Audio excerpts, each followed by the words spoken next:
Alright guys, this is a Puretrak's size. It's 490 by 420 millimeters.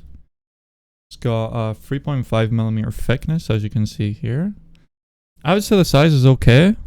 It's artisan size basically, but I've got longer hands, so I prefer 500 by 500, but doesn't bother me too much. The packaging, it just comes shipped flat, and it's with like a plastic sheet under the alpha cell base, which is this.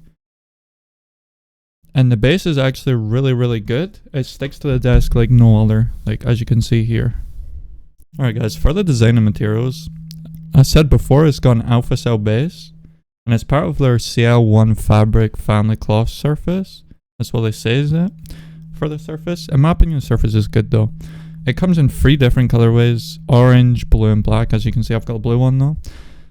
I'll talk about the feeling of it later, more than like how the cloth feels and stuff like that.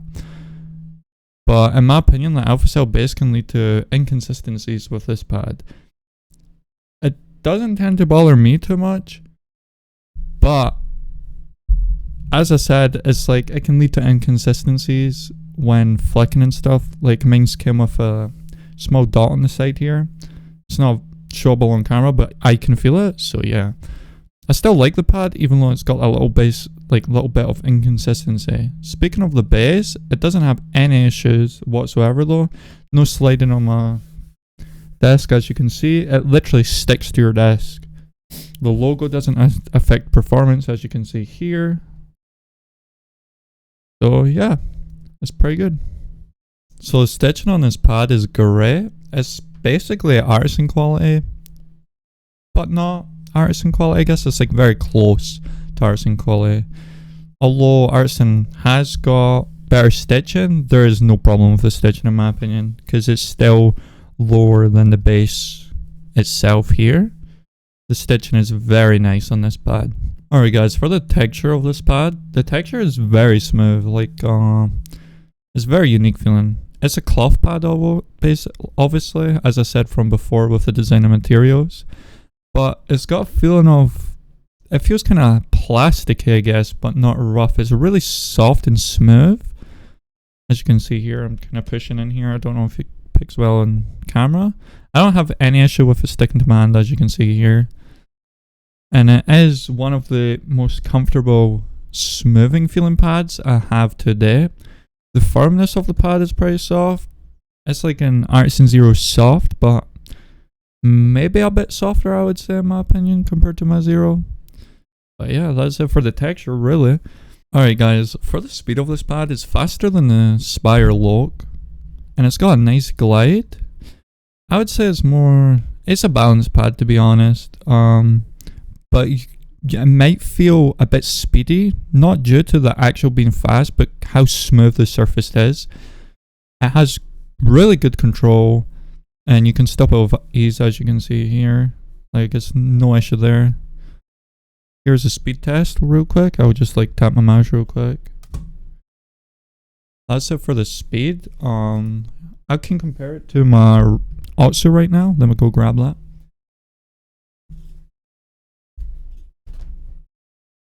Alright, here's the Otsu for the speed test, I guess. Here we go. Like, as you can see, Otsu is quicker, which is kind of obvious since it's not balanced pad, it's more on the speeder side. Here we go again.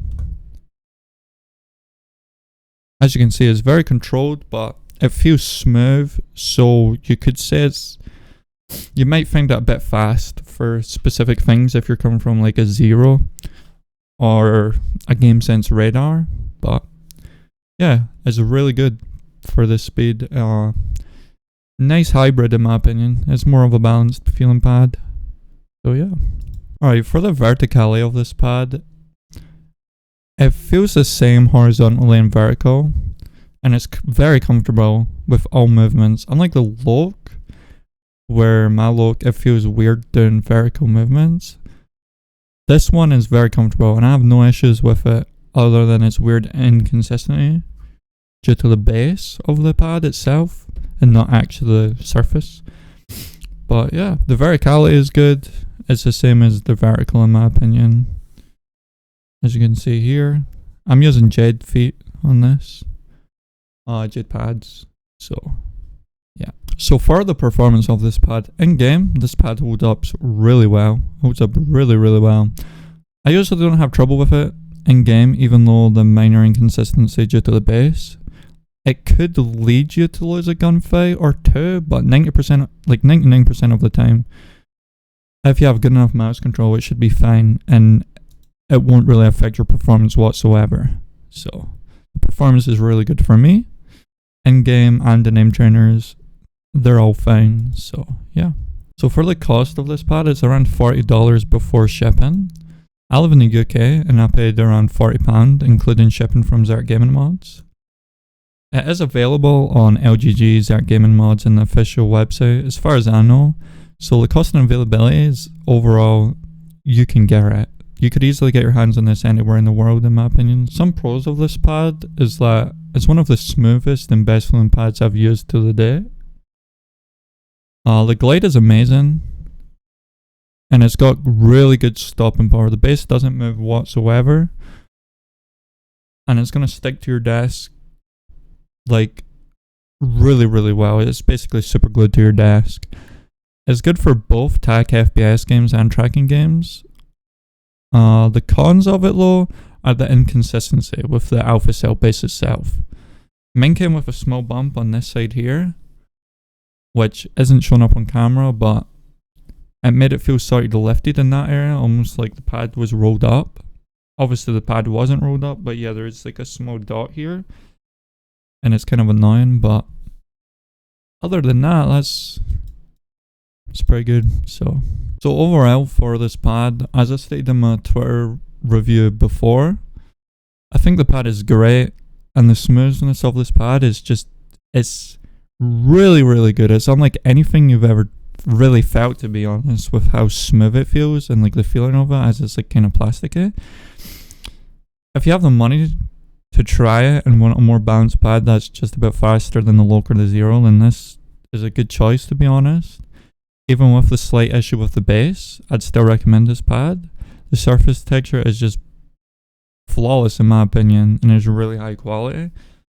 Although I don't use it that much, as I prefer faster pads, but for controlled pads or hybrid pads even, this is really good. And I keep it next to me to use from time to time, and I'll still whip it out quite a lot. So yeah, overall this pad is good, and I would recommend it if you don't care about the inconsistency with the base size.